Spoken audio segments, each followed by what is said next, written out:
Aí o prazer de receber agora meu querido Jefferson Miola. Como é que estão as coisas aí no sul do Brasil, meu querido Jefferson Miola? Choveu bastante, né, nesses últimos dias aí também. Fala um pouquinho, primeiro, seja bem-vindo, sempre uma honra te receber. Fala um pouquinho de como está a situação aí no nosso estado querido do Rio Grande do Sul. Bom dia, Gustavo, um prazer estar aqui contigo.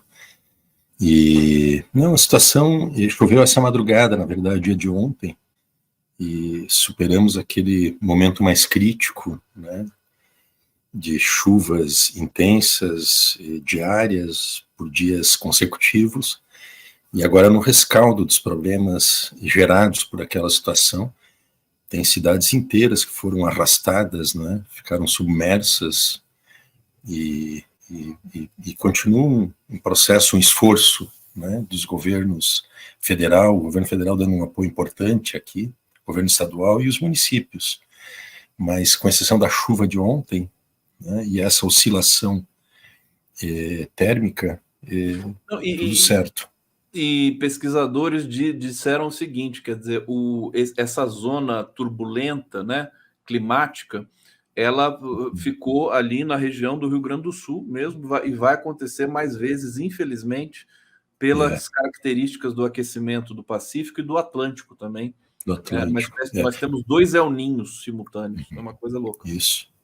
Eu acho que está em curso, né, um novo normal, né, e um novo normal que é de convivência com essas catástrofes climáticos ambientais, que não comportam mais um negacionismo, né, Gustavo? E outro aspecto também, né, só para teres uma ideia, este ano aqui no estado do Rio Grande do Sul, exatamente por conta desta conformação que tu comentastes, já tivemos 5 ou 6 ciclones extratropicais, coisa que durante toda a minha vida aqui na cidade eu vi 1 ou 2 vezes ocasionalmente. Pois é. Então vejo que num breve isso.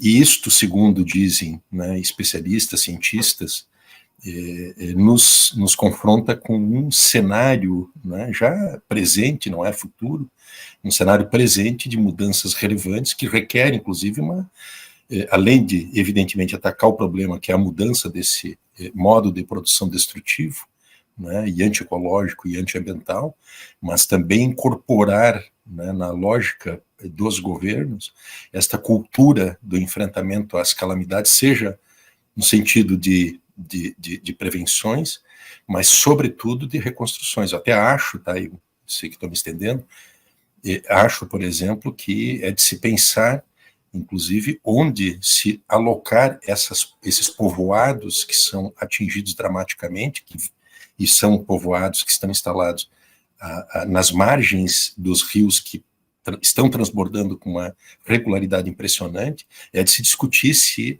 essas reconstruções devem ser feitas nos mesmos locais ou trasladar, né, essas populações para outros centros urbanos onde as situações de risco não sejam tão dramáticas como essas que se enfrentam agora.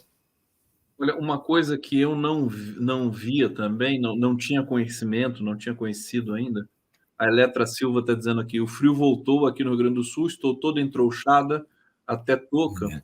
Quer dizer, essa oscilação, hoje a temperatura, a previsão vai despencar de novo, né? Vai despencar também no Sudeste e tal. Assim, uma oscilação de temperatura, muito calor, muito frio, muito calor, muito frio, muito calor, muito frio. Isso. E o que está acontecendo na região norte do país, eu nunca tinha visto, nem imaginado, né? uma seca, né? Dessas proporções. Ontem o Manaus ficou irrespirável, a fuligem das queimadas ali no entorno. Quer dizer, a Amazônia tendo queimadas, né? Assim, espontâneas. Exato. Tanto calor. Uma coisa impressionante. Isso, nós estamos perto do que é considerado o tipping point, né, que é o ponto sem retorno. É um ponto a partir do qual a natureza já não tem mais condições, força e vigor para se restaurar e se regenerar, né, dado o padrão de destruição que nós estamos chegando. Então é um alerta geral, né, os bens naturais eles são finitos, eles não são infinitos. E o nosso tempo na Terra está determinado também pela relação que a gente vem a ter com o planeta, no sentido de uma forma, né, de vida que não seja esta predatória, destrutiva, né, e de baseada, né, numa hiperexploração para superprodução de mercadorias num nível absolutamente desnecessário. Esse estímulo ao consumismo, etc., né, esse tipo, precisaria mudar de sistema, né, Gustavo? É uma coisa muito simples, muda-se o sistema.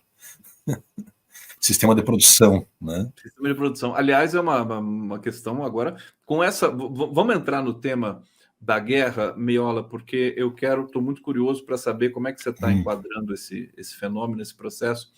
Você que já conhece, né, muito bem o conflito que tem ali, né, de muito tempo, de 76 anos, desde a criação do Estado do Estado de Israel.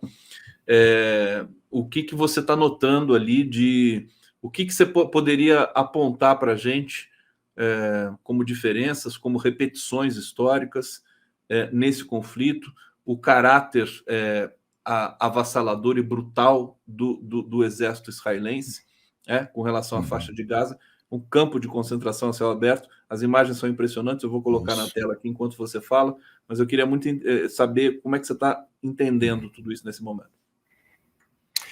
Gustavo, o conflito em si não é inédito, né? Porque Israel, instalada por uma decisão da ONU em 1948, sob a presidência do chanceler brasileiro Oswaldo Aranha, né, ela foi instalado o Estado de Israel não sem, né, a permanência de conflitos e uma diáspora impressionante, né? Todas as promessas feitas pelas Nações Unidas quando do partilhamento, né, arbitrário, na minha percepção, né, do território palestino para se instituir ali um Estado de Israel, nenhuma das decisões da ONU elas foram observadas, no sentido tanto, né, da delimitação territorial e da coexistência, né, de dois povos, um Estado ou dois Estados. Então, a situação de conflito que nós vemos, olha só essas cenas, né, supostamente isso protege os civis, né? Israel deve estar dizendo isto, que não existiu nenhum civil atingido, né, nessa devastação. Aqui são imagens ao vivo, viu? Eu não estou acompanhando. Então, imagina, né? Mas de qualquer maneira, tá? O que eu acho que há de inédito, né, nesses acontecimentos recentes é a estratégia militar espetacular do Hamas, né? Eu digo espetacular não no sentido, né, dos seus efeitos sobre as populações civis, mas espetacular no sentido de conseguir romper, né, com o que era motivo de grande orgulho, né, do Estado de Israel, que é o seu sistema considerado inexpugnável de defesa. Então tomou de surpresa, né, e impôs ao governo de Benjamin Netanyahu uma derrota estrondosa, né, e o esforço que ele faz para recuperar a sua autoridade política, porque ele ficou tremendamente desgastado, foi constituir esse gabinete de guerra, que eu diria que é um gabinete de guerra nazista.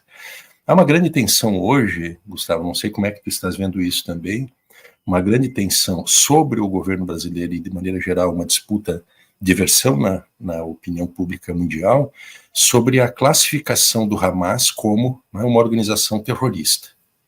Então, eu entendo, né, que, em primeiro lugar,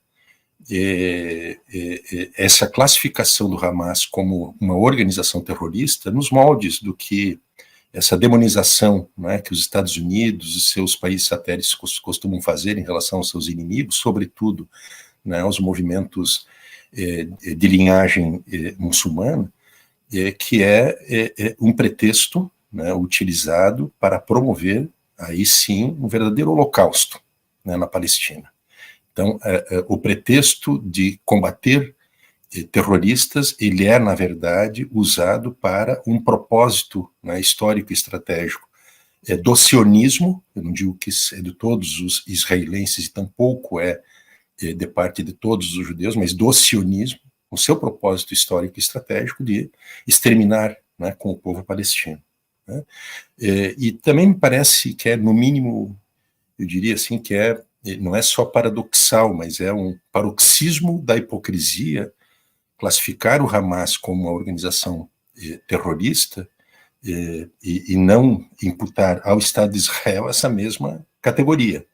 né? E nós estamos falando aqui de métodos empregados pelo Estado de Israel desde 1948 aos dias atuais, agravado naturalmente a partir de 1967, da Guerra dos 6 Dias, depois a Guerra do Yom Kippur em 73, e todo o processo feito que transforma o Estado palestino, né, em verdadeiros campos de concentração, em moldes não muito diferentes, né, do que os ancestrais judeus enfrentaram, né, nos anos 30 aos anos 45, na Europa, por imposição do hitlerismo e do regime nazista. Então, uma realidade que é evidente que a gente tem que condenar, eu particularmente, né, não consigo, né, admitir ou corroborar, né, os ataques, né, aos civis que repetem essas atrocidades e as monstruosidades que o Estado de Israel perpetra contra os palestinos. Eu acho que esta não é a saída, né, para superar o problema da ocupação territorial e buscar a soberania palestina, mas de qualquer maneira a gente tem que entender também a realidade das coisas, como ela se processa. Nós temos 75 anos de uma opressão brutal, nós temos 75 anos de uma impossibilidade de respirar e de viver, né, dos palestinos. A população, uma das maiores, o povo palestino tem a sua maior população que vive em diáspora, né, que saiu do seu território, da sua terra, né, por conta dessa expulsão, fora aqueles centenas de milhares, né, que foram mortos ao longo desses anos todos, e que não tem um Estado, não tem um exército, né, e que tem essas forças insurgentes que respondem, né, pelas aspirações, né, que o povo palestino tem. É uma situação dramática. A minha preocupação é com o desdobramento disto, né? Todos os anúncios que nós temos visto de parte do Netanyahu e do seu ministro da Defesa, eles são sumamente preocupantes, né, Gustavo? Bom, o ministro da Defesa trata, primeiro ele chama os palestinos, e não só a Hamas, né, como animais humanos, e já anuncia um cerco total por terra, mar e ar, proibindo... Desculpa, só para destacar aqui, Miola, a violência no discurso das autoridades israelenses é brutal, é uma coisa impressionante. Desculpa, só para... Não, mas é isto, eles estão anunciando isto, e isto significará um cerco a medicamentos, um cerco à entrada de alimentos, de água, de eletricidade, né? A faixa de Gaza, eu recomendo que as pessoas olhem no mapa a evolução do território palestino e israelense desde 48 aos dias atuais, para entender o que nós estamos falando. E no caso específico de Gaza, ali é um campo de concentração que não tem saída para nenhum lado. Ele tem cerca de 70 quilômetros lineares que percorre todo o perímetro terrestre da faixa de Gaza, né? Portanto, com muros que a gente viu que foram ultrapassados sensacionalmente pelo Hamas, mas com muros que têm 2 metros de profundidade de subsolo em concreto e mais 6 metros de cerca, com torres de vigilância a cada 300 ou 400 metros, com sistemas de monitoramento, com faixas de exclusão, 100 metros, dentro do território da faixa de Gaza, em posição de 100 metros de área em que é proibida a circulação, que ficam soldados israelenses, uma ocupação permanente, né? E pela parte marítima, na costa, né, tem uma pequena brecha que os israelenses concederam aos habitantes da faixa de Gaza para a pesca, que é uma fonte de renda, de sobrevivência e de intercâmbio comercial, né, e a vigilância por ar, né, aérea.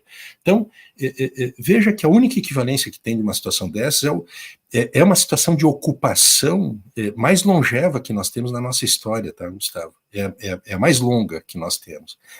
Os campos de concentração nazista, eles duraram alguns anos, porque depois a humanidade, né, se insurgiu e conseguiu derrotar o nazismo. Mas esse é um campo de concentração, né, que, ironicamente, né, que está sendo adotado como uma técnica de controle, de extermínio, né, e de martírio para um povo, que ela é idêntica àquela, né, aquele martírio, aquele suplício sofrido pelos ancestrais judeus, né, durante a Segunda Guerra. Então é uma situação muito preocupante, perturbadora. Eu acho que vai haver uma enorme resistência interna. Evidente que o Hamas não fez o plano somente para os ataques do último sábado, mas deve ter um plano também aguardando essa vingança por terra. E isso nós vamos estar diante de uma cena bárbara, né? Que se nada for feito, Gustavo, nós vamos entrar numa realidade que é de um novo holocausto, um holocausto do século XXI, que é uma dizimação total, um aniquilamento total. Esse é um cenário, né, isso se não desatar um conflito que envolve outros países árabes da região, e isto ganha a condição de um conflito mundial, imagino Irã entrando, etc. O Leonardo Atucha, aqui no primeiro bloco do nosso giro, ele disse, a gente está nos interstícios da Terceira Guerra Mundial, né? Ucrânia, Rússia, né? Tudo movimentado por essa engrenagem imperialista e de decadência, né? Vai perdendo espaço, porque Israel ali é um enclave estadunidense no mundo árabe, né? O Jefferson. Exatamente. Ele não, é isso mesmo. Ele é uma ocupação de natureza colonial, né?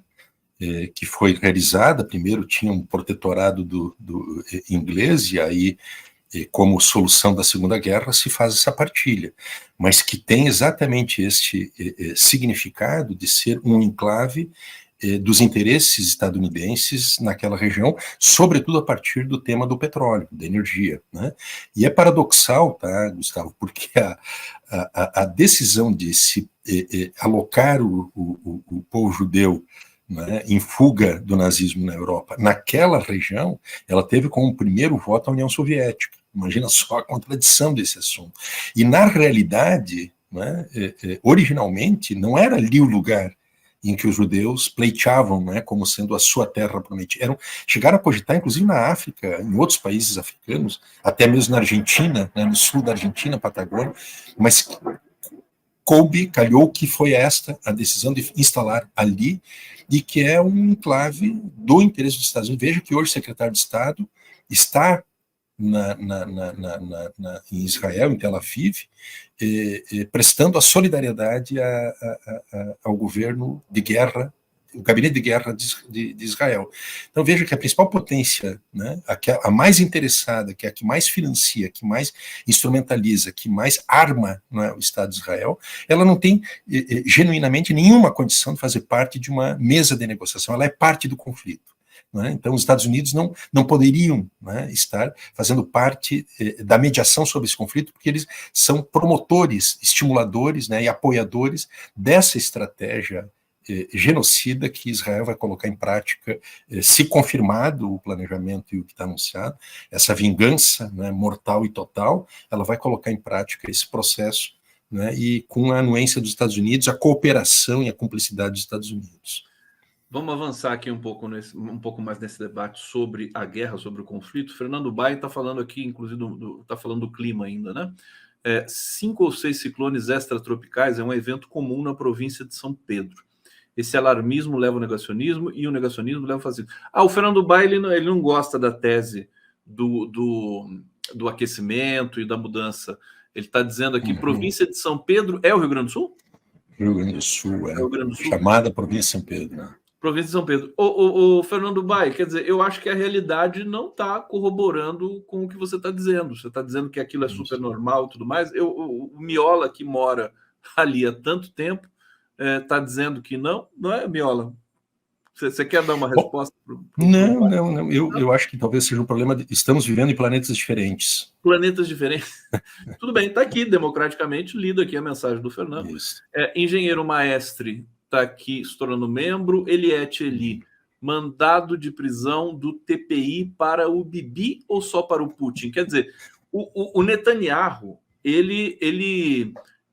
enfim, é um genocida, confesso, e viola todas as convenções há mais de 20 anos, né? E o TPI não declara a prisão do Bibi, né, o Miola? Mas é o sistema de dupla... O mundo é um clubinho, né? É um clubinho. Isso.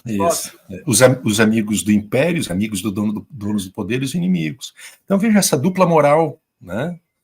Então eles enquadram, né, o Putin em crimes de guerra, mas não colocam o Netanyahu. Do mesmo modo, né, classificam como organização terrorista a Hamas, mas não os governos, eu não vou dizer o Estado de Israel, tá? Mas os governos, no mínimo, assim, com uma certa dose de generosidade, os governos de Israel como terroristas. Então, essa dupla moral não resolve, tá, Gustavo? Eu acho que... Agora, eu queria... Uma coisa assim, que me ocorreu, e eu até vou talvez publicar algo com esse sentido, é que eu acho que nós estamos diante de uma situação que a reação que Israel vai ter, né, e até compreensível que tenha, diante desta derrota semiótica que sofreu por Hamas, né, do ponto de vista militar, o que o Hamas fez foi algo espetacular.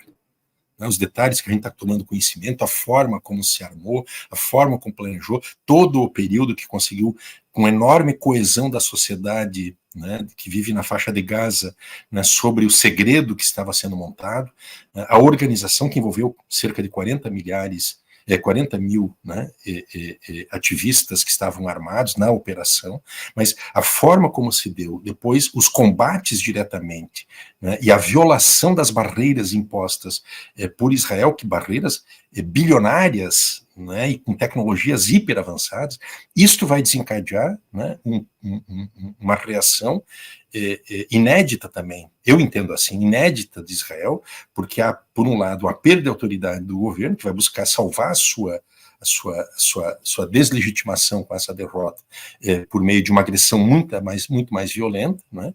E, portanto, nós estamos diante de uma situação que, ao ineditismo que correspondeu desse ataque do Hamas, vai corresponder o ineditismo da reação de Israel. Eu estou pensando assim. Tá?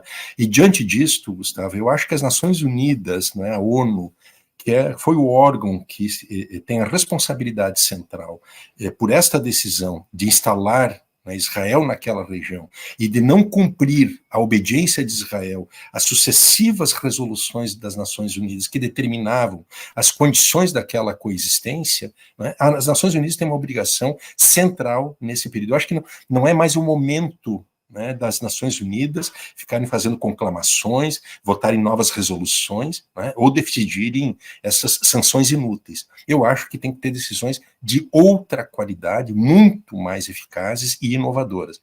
Eu até, o que eu estou pensando e quero especular essa hipótese, é por que não o governo brasileiro, que está na presidência rotativa do Conselho de Segurança da ONU, não propõe a instalação do Conselho de Segurança da ONU lá na faixa de Gaza?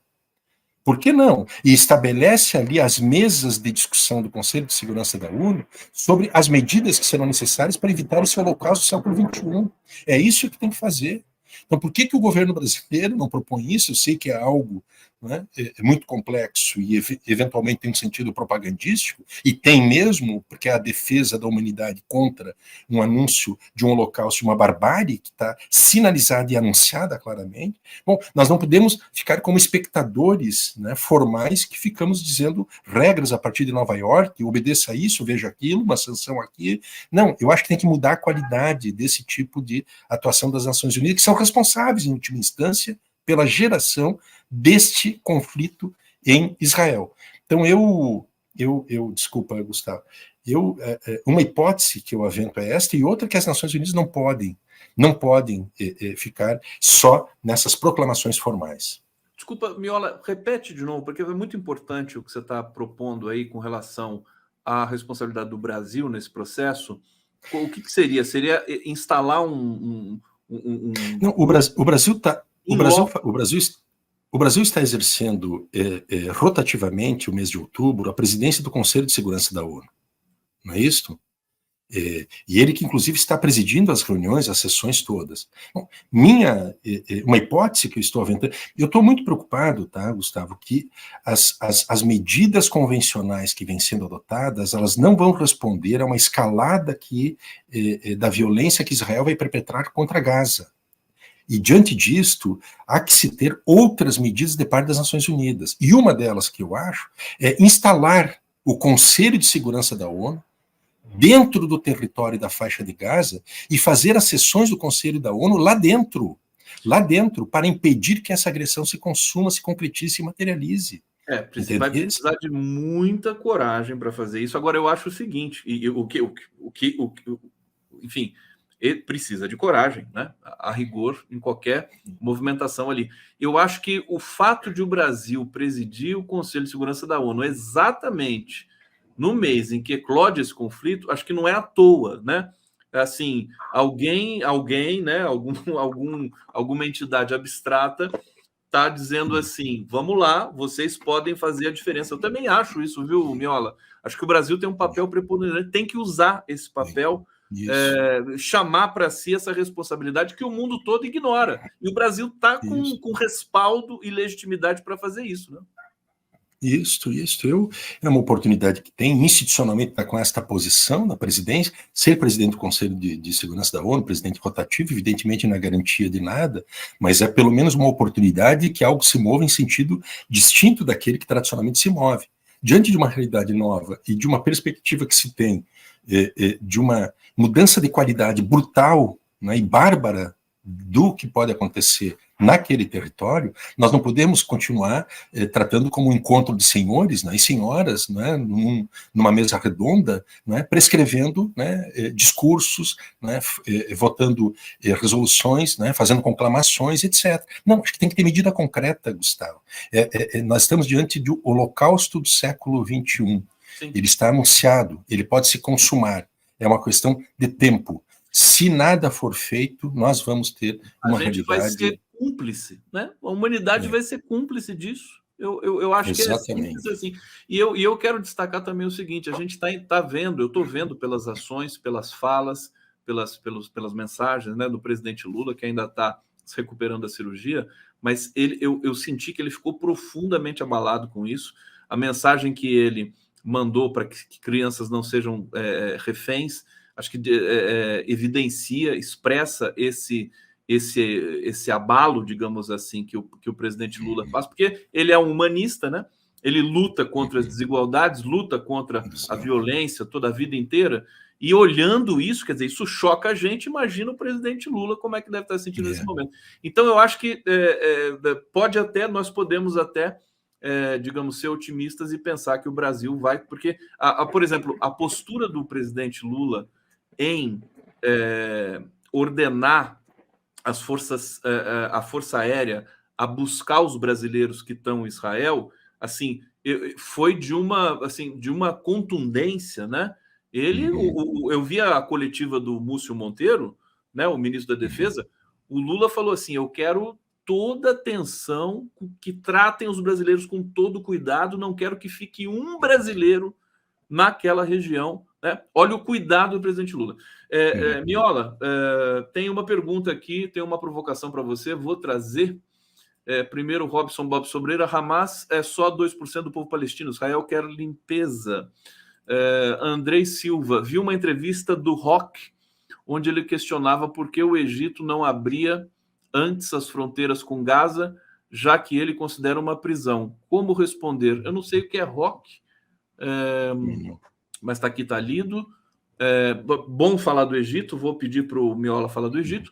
Robson Bob: Bibi está em campanha para o cargo de anticristo. E a pergunta da Daniele para você, Miola, queria ouvir Miola falar sobre quem financia o ódio do Estado de Israel. Vamos lá. Gustavo, assim, primeiro, o Hamas, tá? O Hamas na faixa de Gaza. A faixa de Gaza, ela foi liberada da presença de colonos israelenses em 2005, se eu não estou equivocado, uma decisão do Ariel Sharon, né, que ele, inclusive num movimento que tinha uma estratégia que ele não pôde executar, porque ele morreu, teve um AVC, não sei se você lembra, ele ficou anos, né, numa situação de vida vegetativa, mas ele retira, né, os colonos da faixa de Gaza, os colonos judeus, e no ano seguinte ele começa então a construção deste muro, ou seja, é uma concessão do direito de viver numa prisão a céu aberto. Foi isso que o Ariel Sharon fez, e dentro das eleições, do processo eleitoral que houve na Cisjordânia, que é outro território que, veja que são dois territórios de um povo que não se comunicam, eles não têm contiguidade territorial, eles estão afastados, né? No meio tem o Estado de Israel, é uma coisa sui generis o que foi feito ali, essa barbaridade. Então, no caso da Cisjordânia, né, nas eleições que ocorreram no país, na região, foi eleita a Autoridade Nacional Palestina. E na faixa de Gaza foi eleito o braço político do Hamas, que é uma força política que exerce uma enorme influência. Ele tem a popularidade do Hamas, ela oscila de acordo, né, com as circunstâncias. De maneira geral, o Hamas tem críticas de parte da população, etc., mas nesses momentos em que toma decisões, né, de enfrentamento mais claro, há uma coesão, né, solidária com o Hamas. Então, à medida que Israel pretende entrar dentro do território da faixa de Gaza, ele, mesmo que seja 2%, que não é exatamente isso, que o Hamas tem uma representação maior que 2% da população da faixa de Gaza, mas não há como, num território densamente povoado, 365 km², 2.200.000 pessoas, não há como atacar seletivamente, né, os ativistas do Hamas. Eles vão matar a população de maneira geral, generalizada. Essas cenas que tu mostrasse agora há pouco, que tu me disseste que é de hoje, ao vivo, elas demonstram a destruição que está havendo, né, desses territórios, de maneira geral, que acaba atingindo, né, as populações civis indiscriminadamente, né? Então, não tem ilusões disso. O fato de ser composto por uma força que ela é minoritária, não significa que a maioria da população estará protegida. E sobre o Estado de Israel, o Estado de Israel ele é financiado, apoiado, subvencionado, né, e protegido pelos Estados Unidos. E é evidente que tem também, né, uma indústria, o seu complexo bélico-militar, que é um dos mais poderosos daquela região e também do mundo, e que é um Estado nuclear. Ele tem, né, acesso a energia, a armas nucleares. Ele faz disso também os seus negócios. Veja que o governo Bolsonaro estabeleceu vários negócios com o Estado de Israel em relação a sistemas de espionagem, de defesa, né, e de indústria bélico-militar. E esta associação do Estado de Israel com os Estados Unidos, sistema financeiro, Estados Unidos, e o motor da economia israelense, que é, né, além de turismo, é indústria, é o complexo bélico-militar. Tá aí, meu querido Miguel Paiva, a gente está com imagens aqui. Essas imagens são recuperadas, né? Porque já é noite lá na faixa de Gaza, os ataques continuam, e a gente vai encerrando o nosso giro aqui. O pessoal está pedindo para eu colocar um pouco na tela, mais uma vez, o depoimento da brasileira adolescente que está em Gaza, né? Não tivemos mais mensagens dela, foi uma mensagem recuperada do Instagram, dizendo a realidade que está acontecendo em Gaza ali, que a imprensa acaba não expressando e não veiculando, e a gente vai terminar com essa denúncia aqui. Não se sabe se essa garota, se essa menina brasileira ainda está viva, né? Porque a situação ali está absolutamente fora de controle. Meu querido Jefferson Miola, sempre um prazer falar contigo. A gente só falou de Israel, afinal, porque o tema é muito, enfim, tomou conta, né? Não deu tempo da gente falar das questões. Diga, por favor. Não, tu me dá só um minuto, não mais do que isso. Não, claro. Porque eu vi aqui algumas pessoas dizendo, né, que nós estamos elogiando, celebrando o Hamas. Eu, particularmente, eu creio que tenha sido muito claro, né, em dizer que eu não compactuo, né, com esta violência.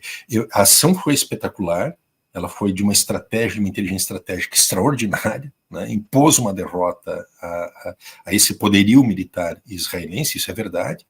Agora, isto não nos autoriza, a mim pelo menos não autoriza, a dizer que o morticínio, né, de civis, crianças e adolescentes ou idosos seja algo aceitável. Pelo contrário, isto é a repetição destas formas bárbaras que o Estado de Israel perpetra ao longo dos últimos 75 anos contra, né, o povo palestino. Então, só faço esse registro para não parecer que nós estamos aqui agora, longe também de dizer, né, Gustavo, que o Hamas é uma organização terrorista, se a gente não diz que governos israelenses, claro, não são organização terrorista. Por dizer que o Hamas é terrorista, tem que falar que Israel também é terrorista. Isso, é porque esta classificação ela tem uma utilidade, tem uma utilidade que é de legitimar o dizimamento, o aniquilamento, né, dos palestinos sob o pretexto de se combater os terroristas. Jefferson Miola, obrigado a todos que nos acompanharam aqui. Um excelente dia de feriado para todos vocês, dia de Nossa Senhora da Aparecida, dia da criança. Nós voltaremos amanhã às 11 horas com mais um Giro das 11. Fiquem aqui com um trechinho do depoimento da brasileira que está em Gaza nesse momento. Até amanhã, gente. Obrigado. Oi, gente. Eu sou a Char da faixa de Gaza. Sou brasileira e moro na faixa de Gaza. Hoje é o 11 de outubro de 2023, o 5º dia da guerra aqui na faixa de Gaza. Hoje a situação está muito pior que os dias anteriores. Eles já atacaram um bairro inteiro, já não tem... imagina um bairro inteiro, não tem nada, só casas destruídas. Eles estão atacando em todo lugar. Mano, tá cheio de fumaça em todo lugar aqui. Só tô vendo fumaça, cheiro. A fumaça é a pior coisa que você pode imaginar. Eles estão usando armas proibidas internacionalmente. Eu já perdi amigas nessa guerra. Faz 5 dias que as pessoas, que nós estamos sem luz e sem água e quase sem alimentação. Tem muitas pessoas que foram para as escolas. Só que também nem as escolas do UNO tem nem luz, nem água, nem nada. A situação está muito difícil. Os israelitas estão atacando casas sem avisos. Ontem eles avisaram que vão atacar um bairro inteiro. Só que eles atacaram outro bairro e muitas pessoas morreram. Eles estão usando armas que são proibidas internacionalmente. E tá muito pior a situação aqui, gente.